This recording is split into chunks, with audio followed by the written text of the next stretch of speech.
కూటమి ఎంపీ అభ్యర్థి లావు శ్రీకృష్ణదేవరాయలు మాట్లాడుతున్నారు. లైవ్ లో చూద్దాం. రెండోది చెప్తా ఉంది ఏమిటంటే ఏదో మాకు ఆ రోజు ఎలక్షన్ రోజు పోలీసుల వైపు నుంచి ఇదిగోండి టీడీపీ చెప్పినట్లు ఆడిందని చెప్పి ఏదో కథనం, పల్నాడులో హింసకు పోలీసులే కారణం అని, అట్టడుగున టీడీపీకి సహకారం అని చెప్పి ఒకరోజు ఇలా వివిధ ఆర్టికల్స్ని పబ్లిష్ చేయడం జరిగింది.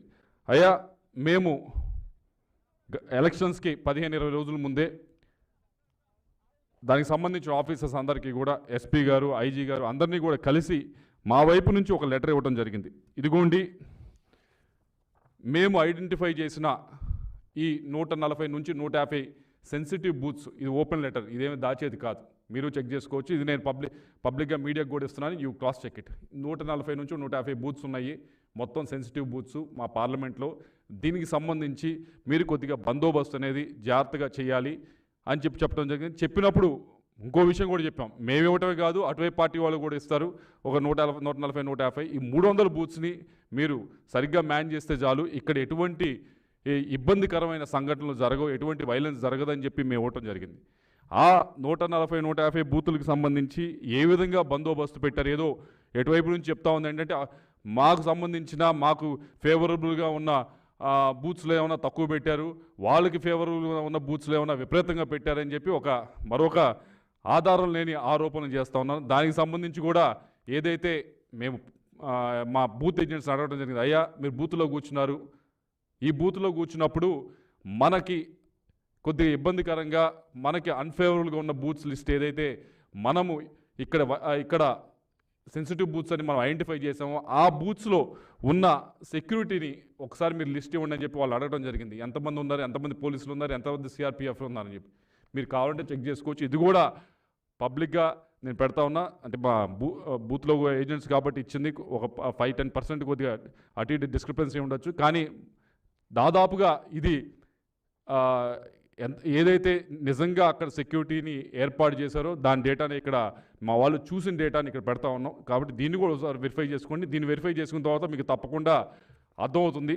ఎందుకంటే దీంట్లో కూడా మేము ఇక్కడ పెదకూరపాటు చూసారంటే దాదాపుగా 20 బూత్లు ఇస్తే దీంట్లో దాదాపు 17 బూతుల్లో ఒక కానిస్టేబుల్నే మేము సెన్సిటివ్ బూత్స్ అని ఐడెంటిఫై చేసిన దాంట్లో 20 బూతుల్లో 17 బూతుల్లో ఒక కానిస్టేబుల్ మాత్రమే పెట్టడం జరిగింది. ఇలా ప్రతి నియోజకవర్గాన్ని ఇచ్చాం, నర్సరావుపేట ఇచ్చాము, అలాగే సత్తెనపల్లి ఇచ్చాం, మాచర్లు ఇచ్చాము, అన్ని బూతులు కూడా. ఇది కూడా ఏదో సీక్రెట్గా ఉంచేది కాదు, ఇది కూడా ఓపెన్గానే మేము పెడతా ఉన్నాం.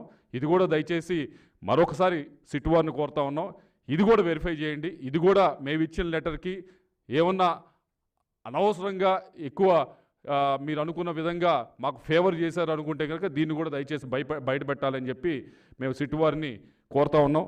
అలాగే మూడో ఆరోపణ ఏమిటంటే పోలింగ్ రోజు మాకేదో మా కనుసరణలో ఏదో జరిగింది, మేమేదో చాలా ఇన్ఫ్లుయెన్స్ చేసామనే ఒక ఆరోపణ చేస్తూ ఉన్నారు. దాని గురించి కూడా సిట్ వారిని దయచేసి వెరిఫై చేయమంటా ఉన్నాం. నేను ఐఎమ్ రెడీ టు గివ్ నా ఫోన్ డేటా ఇవ్వడానికి నేను రెడీ, కావాలంటే నా డివైస్ ఇవ్వడానికి కూడా రెడీ. మా వైపు నుంచి ఏ విధమైన ఏ ఆఫీసర్కైనా ఏ స్థాయి ఆఫీసర్కైనా ఫోన్లు చేసి మా వైపు నుంచి మేమేమన్నా అండ్యూ రిక్వెస్ట్ అడగకూడని రిక్వెస్ట్లు ఏమైనా అడిగితే తప్పకుండా దాన్ని బయట పెట్టాలని చెప్పి సిట్ వారిని కోరుతా ఉన్నాం.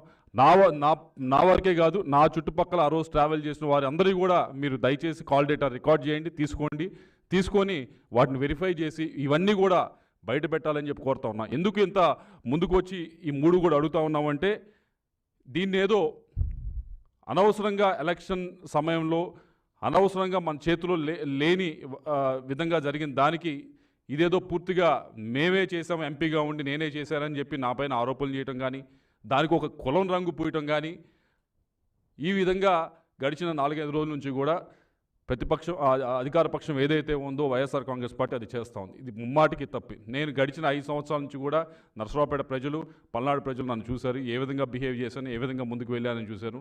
ఎవరైనా మిగతా వాళ్ళు 2+2, 3+2 గన్మెన్లు పెట్టుకొని తిరిగారు, కనీసం నేను గన్మెన్లు కూడా నేను వద్దంటే తప్పక ఒక గన్మెన్ ఇచ్చి నాకు ఇప్పించడం జరిగింది ఆ రోజు ఎస్పీ గారు.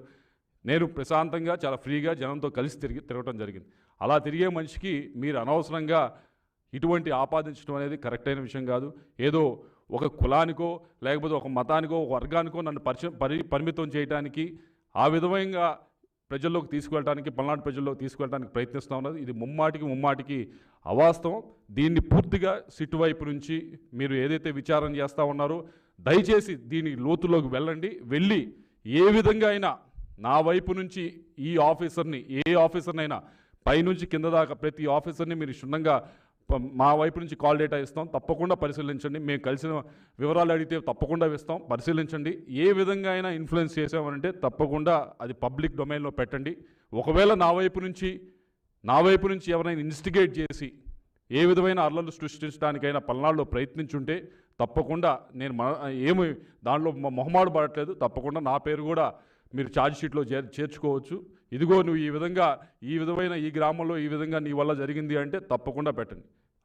ఆన్ ద కాంట్రరీ, ఆపోజిట్గా మీరు అందరూ చూశారు, దొండపాడు అనే గ్రామంలో ఇన్స్టెడ్ ఆఫ్ అవతల వైపు కాకుండా నాపైనే ఆ రోజు అటాక్ జరగడం జరిగింది. నా వెహికల్స్ పైన ఆ రోజు అటాక్ జరగడం జరిగింది. నా కాన్వాయ్ వెహికల్స్ ఏదైతే 3 వెహికల్స్ ఉన్నాయో అన్నీ కూడా పాల్గొనడం జరిగింది. ఆ రోజు అక్కడ ఉన్న పోలీస్ ఆఫీసర్లు కూడా వారేమి చేస్తుడిగినట్టు చూస్తూ ఉన్నారు. ఇన్స్టెడ్ నా వైపు నుంచి పోకుండా వాళ్ళు న్యూట్రల్గా పక్కనే నుంచో ఉన్నారు. కాబట్టి మీరందరూ కూడా దయచేసి ఇటువంటి దుష్ప్రచారాన్ని మానుకోవాలి అని చెప్పి కోరుతూ మరొకసారి సిట్ వారిని దీన్ని క్షుణ్ణంగా పరిశీలించండి, లోతులోకి వెళ్ళి పరిశీలించండి. నేను ఏదైతే చెప్తా ఉన్నానో, ఒకటి ఏదో ఆ రోజున్న ఎస్పీ గారికి మా ఫ్యామిలీకి ఉన్న ఏదో సంబంధాలు ఉన్నాయని ఏదో అపోహలు కలిగించు కథలు రాస్తూ ఈ 5 రోజుల నుంచి కూడా మీరు సృష్టిస్తున్న కథలకి దయచేసి